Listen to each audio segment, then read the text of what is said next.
এয়া চাওক আপোনাৰ গাৰু আৰু তোচক সেইবোৰ বৰ্তমান বিতৰণ চলি আছে এয়া।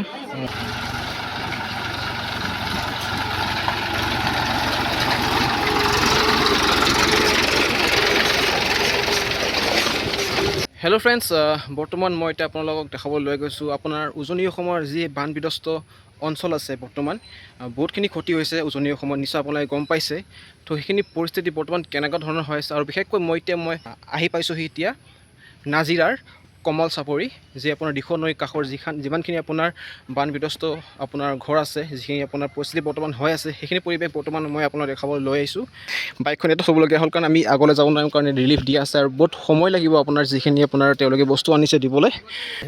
ৰিলিফ বৰ্তমান বিতৰণ কৰা হৈ আছে আপোনাৰ এই গাঁও অঞ্চলৰ কাৰণে, আপোনালোকে নিশ্চয় দেখিছে।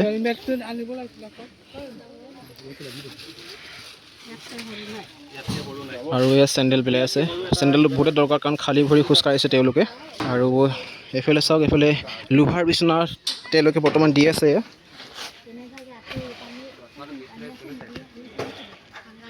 আৰু যি আপোনাৰ এখন গাড়ী ভিতৰলৈ নিব নোৱাৰে, তো সেইকাৰণে আপোনাৰ ট্ৰেক্টৰ ব্যৱস্থা কৰা হৈছে, আৰু ট্ৰেক্টৰতে আপোনাৰ তেওঁলোকে যিবোৰ বিচনাৰ পাতি যিখিনি দৰকাৰ বস্তু সেইখিনি তেওঁলোকে উঠাই লৈ গৈ আছে আৰু ভিতৰলৈকে, য'ত মানে গাড়ী নাযায় তেওঁলোকে এই ট্ৰেক্টৰখনে লৈ যাই কিনে আপোনাৰ বিতৰণ কৰা হ'ব। এয়া চাওক সকলোৱে বহি আছে।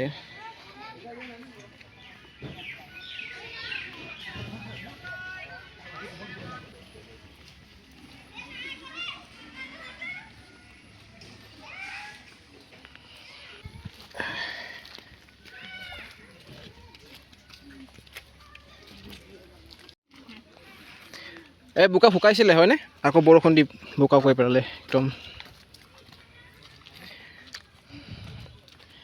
এই অৱস্থা আৰু ফ্ৰেণ্ডছ। অলপমান ৰহে আৰু নে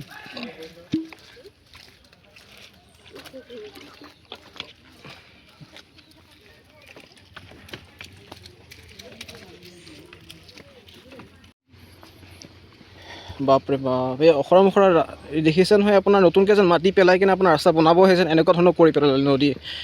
আৰু ৰিলিফ দিয়া গাড়ীও আহিছে, আৰু লগতে শ্ৰমদান দিয়া যিসকল লোক তেওঁলোকেও আপোনাৰ আহিছে। সেইফালে দেখিব আপোনালোকে সেইখন গাড়ী, এই শ্ৰমদান তেওঁলোকে এয়া কাম কৰিবলৈ আহিছে। সকলোৱে মিলিজুলি কাম কৰি গাঁওখন আকৌ পুনৰ জীৱিত কৰি তোলাত আপোনাৰ ব্যৱস্থা কৰা হৈছে। আৰু সেইখন ঘৰ আপোনাৰ ভাঙিছিলে চাওক, আৰু সেইখন ঘৰ ভঙাৰ কাৰণে সেইটো আপোনাৰ ধুনীয়াকৈ মাটিয়ে লেপি ঘৰটো বনোৱা হৈছে। আপোনাৰ চাব, নতুনকৈ বনোৱা হৈছে এইটো ঘৰ আপোনাৰ। এইবোৰ পুৰণা ঘৰ আছিলে, গোটেই আপোনাৰ জহি খহি গ'ল আপোনাৰ বানপানীত। আৰু যিসকল ঘৰ আছিলে তেওঁলোকৰ ধ্বংস হৈ যোৱাৰ ফলত তাৰমানে আকৌ নতুনকৈ আপোনাৰ বনাই দিয়া হৈছে। এইবোৰ ঘৰ দেখিব আপোনালোকে, তৰ্জা বেৰা ঘৰ, আৰু অলপমান মানে ভালেখিনি মানে ভেটিটো ওখ কৰি দিয়া হৈছে। তাৰপিছত আপোনাৰ এই ঘৰবোৰ বনোৱা হৈছে। অৱস্থা চাওক, এয়া এইটো এটা বনাই আছে আৰু সেইফালে বনাই আছে চাওক। এয়া আমাৰ এইফালে ঘৰ নাই। আৰু বস্তু আপোনাৰ সাহাৰ্য দিয়াৰ বস্তু ফেন, টেবুল ফেন, চিলিং ফেন, সেই বস্তু বহুতো অনা হৈছে। এয়া চাওক টিভিৰ ডিছ এণ্টাৰ লাগি আছে, ডিছ টাটা স্কাই। এয়া চাওক ঘৰৰ সৈতে উটাই আনিছে নদীয়ে। বাপৰে বাপ, এয়া ঢল সহজ নহয় আপোনাৰ ফ্ৰেণ্ডছ, বহুত শক্তিশালী আপোনাৰ পানীৰ যি আপোনাৰ ৰূপ ধৰি আহিছিলে নদীৰ। এয়া মানে আপোনাৰ প্ৰলয়ংকাৰী, তাৰমানে বহুত ভয়ংকৰ। কিমান ওজন এটা ঘৰ দাঙি আনি আপোনাৰ ইয়াত পেলাই দিছে। তাকো ঘৰৰ আপোনাৰ এইফালেদি লৈ আহিছে, যি আপোনাৰ ৰাস্তা দেখিছে সেইফালেদি আপোনাৰ ঘৰটো উটুৱাই লৈ আহি ইয়াত পেলাই দিছে। মানিব লাগিব কিমান ডেঞ্জাৰ হ'ব পাৰে, আপোনালোকে ভাবি চাওক। ভয়ংকৰ, একদম ভয় লাগি যোৱা। সেইফালেও ঘৰ ভাঙিছে চাব, এয়া সেইটো ঘৰ দেখিছে আপোনালোকে।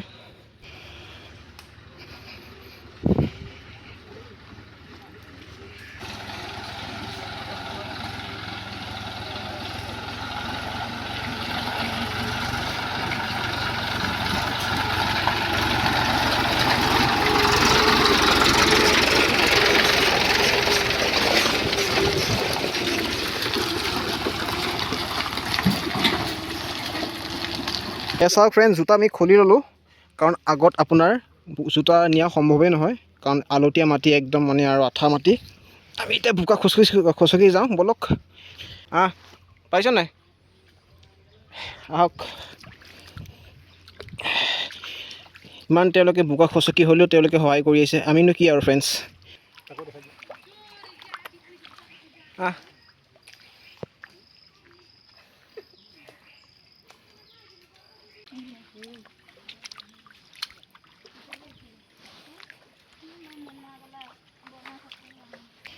তোমালোকৰ সোমাই গ'ল ভৰি নেকি? নাই সোমাই চিঞৰি আছিলে বোলো তাকে। এতিয়া সোমাব।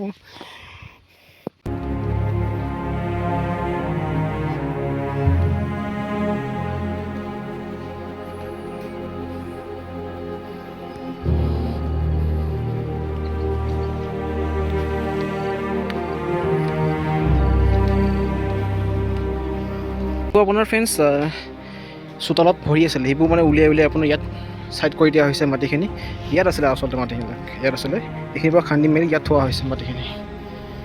তাৰপিছত কিমান ওখ হৈ গৈছে দেখিছে, কিমানখিনি মাটি পোত খাইছিল পলস মাটি, ভাবি চাওক।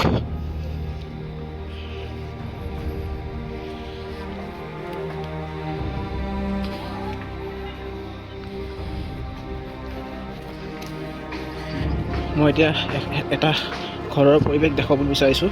মাটি উলিয়াই আছে আপোনাৰ চাওক দাদাহঁতে।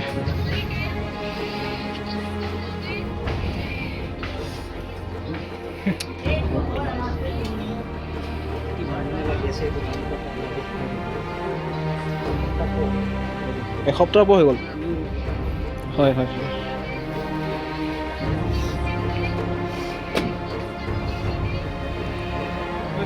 লাগিব নেকি?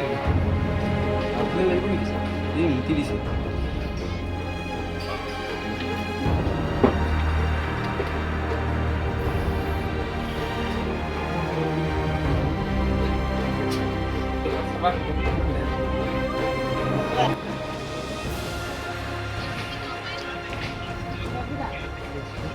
ফুট খাইছে।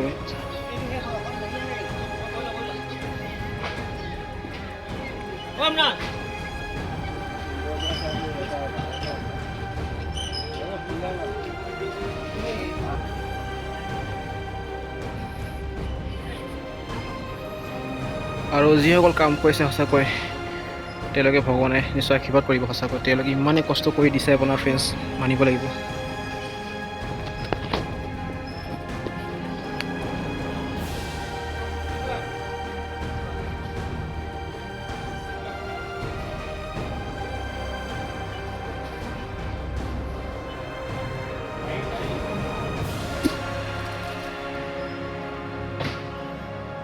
ফ্ৰেণ্ডছ দেখিব আপোনালোকে ৰাস্তা মোকলাবলৈ কাৰণে আপোনাৰ JCB লগোৱা হৈছে। গোটেই পলসবোৰ মানে JCB দ্বাৰাই আপোনাৰ ওলোৱা হৈছে। তাৰ লগতে আপোনাৰ ঘৰৰ ভিতৰৰ যিবোৰ পলস সেইবোৰ বৰ্তমান ওলোৱা বৰ্তমান ব্যৱস্থা কৰি আছে।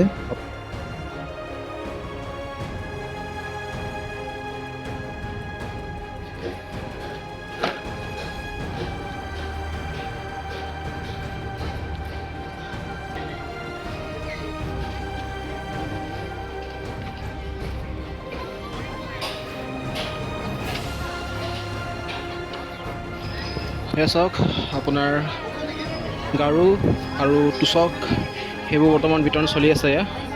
কোনোবা নিশ্চয় এটা ৰিলিফ ফাণ্ডৰ পৰা তেওঁলোকে ফাউণ্ডেশ্যনৰ ফালৰ পৰা তেওঁলোকে আহিছে আৰু তেওঁলোকে ডনেশ্যন কৰি আছে, ডনেট কৰি আছে।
আপোনালোকে চাব অলপমান ওপৰত আপোনাৰ টিলা লিখীয়া এডোখৰ ঠাই আছে, তাতে আপোনাৰ এটা ধুনীয়াকৈ ঘৰ বনাই দিয়া হৈছে। প্ৰথমটো ঘৰ তাৰমানে আপোনাৰ য'ত যে আপোনাৰ আমাৰ ফেমাছ ইউটিউবাৰ আছে তেখেতে বনাই প্ৰথমটো ঘৰ বনাই আছে সেই তাত।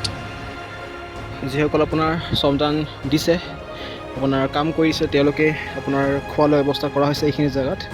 আপোনালোকে দেখিব গছৰ চাই ধুনীয়াকৈ। আৰু বহুতো আপোনাৰ মানুহ আহিছে শ্ৰমদান দিবলৈ। আৰু ঘৰ যিসকল ধ্বংস হৈছে তেওঁলোকৰ ঘৰবোৰ আকৌ পুনৰ জীৱিত কৰি তোলাৰ ব্যৱস্থা তেওঁলোকে কৰি আছে বৰ্তমান।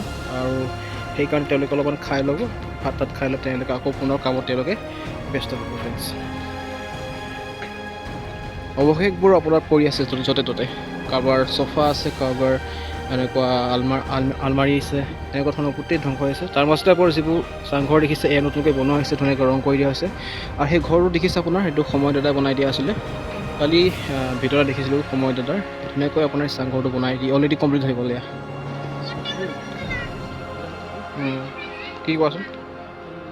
ইয়াতে আপোনাৰ বেছ কেম্প বনোৱা হৈছিল য'ত প্ৰভুত ছাৰৰ, কিন্তু আজি অহা নাই তেওঁ নিশ্চয় বেলেগ ছাইডে তেওঁৰ কাম আপোনাৰ ব্যৱস্থা কৰি আছে চাগে নিশ্চয়। আজি হ'ল 15 আগষ্ট, নিশ্চয় আপোনালোকে জানে আপোনাৰ আজি হ'ল ভাৰত স্বাধীনতা দিৱস 2026 চনৰ। আৰু এইখিনি এৰিয়া দেখিব আপোনালোকে, এইখিনিত বেছ কেম্প আপোনাৰ য'ত প্ৰভুত ছাৰ বনাইছিলে। আৰু আজি নাই, আজি লগ পোৱাৰ কথা আছিলে, তেওঁ ঘৰবোৰ কেনেকুৱা ধৰণৰ কামবোৰ লাগিছিলে সেইটো দেখুৱাৰ কথা আছিলে, কিন্তু তেওঁ নাই যিহেতু। তথাপিও বহুতো আপোনাৰ ফাউণ্ডেশ্যন মানে NGO ফালৰ পৰা বহুতো আপোনাৰ ডনেশ্যন দিবলৈ আহিছে, তাৰ বাবে বহুত ভাল লাগিছে, আপোনালোকে নিশ্চয় দেখিলে। আৰু এইখিনি এৰিয়া হৈছে আপোনাৰ কোমল চাপৰি, যি বৰ্তমান দেখিছে আপোনালোকে। এয়া আপোনাৰ দিখন নৈ আছে। তো এতিয়া আমি বৰ্তমান ঘূৰি গৈছোঁ। ভিডিঅ'টো আজিলৈ ইমানেই আছিলে, আৰু নেক্সট ব্লগ ভিডিঅ'ত আপোনালোকক লগ পাইছোঁ। তেতিয়াহ'লে বাই বাই।